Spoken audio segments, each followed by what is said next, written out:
Welcome to நிலையரோமா. மருந்து என்னைக்காவது இனிக்குமா?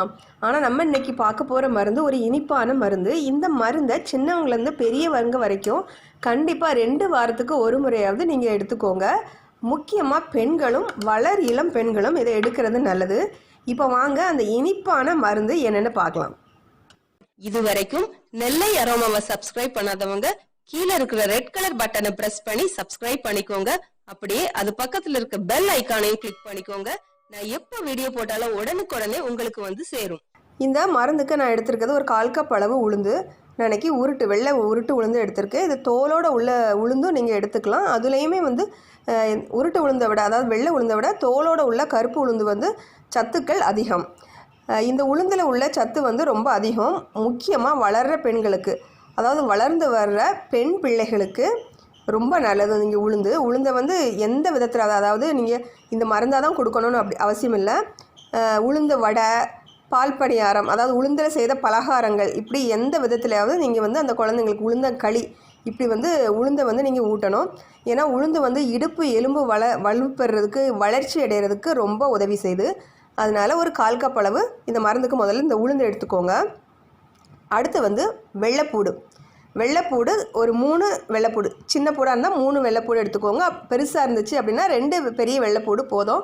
தோல் உரித்து, அந்த வெள்ளைப்பூடு ஒவ்வொரு அரிசியாக எடுத்து நீங்கள் தோல் உரித்து வச்சுக்கோங்க. வெள்ளைப்பூடில் நீங்கள் பார்த்தீங்க அப்படின்னா நான் கொழுப்பை கரைக்கக்கூடியது இந்த வெள்ளைப்பூடு.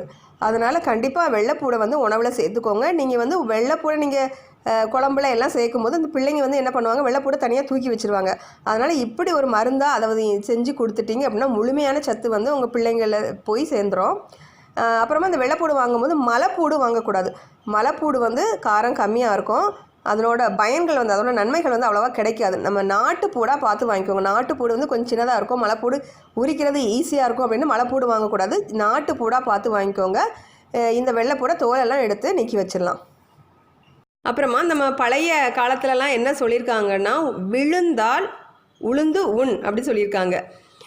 விழுந்தவங்க, அதாவது கீழே விழுந்துட்டோம், தசமுறிவு, எலும்பு முறிவு வந்துச்சு அப்படின்னா இந்த உளுந்தை காய்ச்சி கொடுப்பாங்களாம்.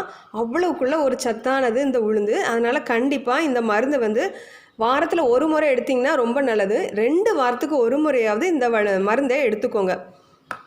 மருந்துன்னு சொல்கிறத விட இது ஒரு பண்டனை சொல்லலாம். அவ்வளவு இனிப்பாகவே நல்ல டேஸ்ட்டாகவும் இருக்கும். ஸோ இப்போ நம்ம எடுத்துருக்க இந்த 2 பொருட்களையும் ஒரு குக்கரில் சேர்த்துடலாம். சின்ன குக்கர் ஒன்று எடுத்துக்கோங்க. இதில் வெள்ளைப்பூடு, அப்புறமா இந்த உளுந்து இதை சேர்த்துட்டு தண்ணி சேர்த்துக்கோங்க. தண்ணி அதிகமாக சேர்க்க வேண்டாம். இது வேகிற அளவுக்கு சேர்த்தா போதும். அதிகமாக சேர்த்திங்கன்னா ரொம்ப தண்ணி ஆயிரும். இப்போ இது முங்குற அளவுக்கு தண்ணி சேர்த்துக்கோங்க, போதும். இதை இப்போ அடுப்பில் வச்சு ஒரு 2லேருந்து 3 விசில், மிதமான தீயில் வச்சு ஒரு 2லேருந்து 3 விசில் வச்சுக்கோங்க. உளுந்து அப்புறம் இந்த பூண்டு எல்லாம் நல்லா வெந்துடும். இது வெந்ததுக்கு அப்புறமா இதில் என்ன சேர்க்கலாம் அப்படின்னு பார்க்கலாம். இப்போ பாருங்கள், நான் அடுப்பை ஆன் பண்ணி குக்கரை அடுப்பு மேலே வச்சாச்சு. இப்போ நம்ம இந்த குக்கரை மூடி வெயிட் போட்டு ஒரு 3 விசில், மிதமான தீயில் வச்சு 3 விசில் வச்சிடலாம்.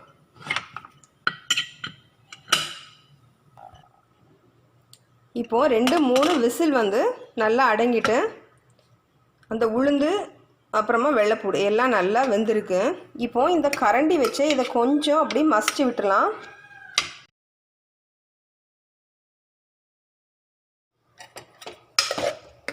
இந்த மாதிரி கரண்டி வச்சே நல்லா மசிச்சு விட்டுக்கோங்க.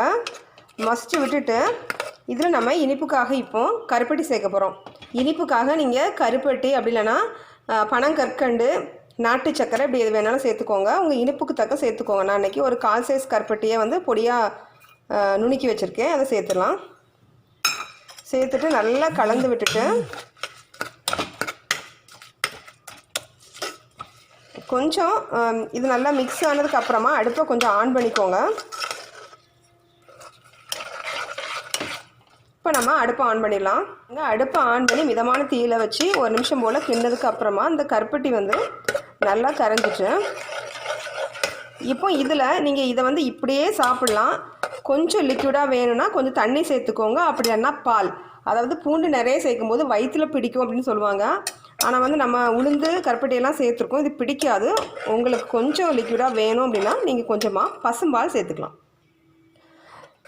இப்போ நம்ம அடுப்பை ஆஃப் பண்ணிடலாம். நல்லா கருப்பட்டி கரைஞ்சிட்டு இதில் இப்போ நான் ஒரு 1/4 கப் அளவு பசும்பால், இது வந்து காய்ச்சி ஆற வச்ச பால், அதை சேர்த்து நல்லா கலந்து விட்டுக்கோங்க.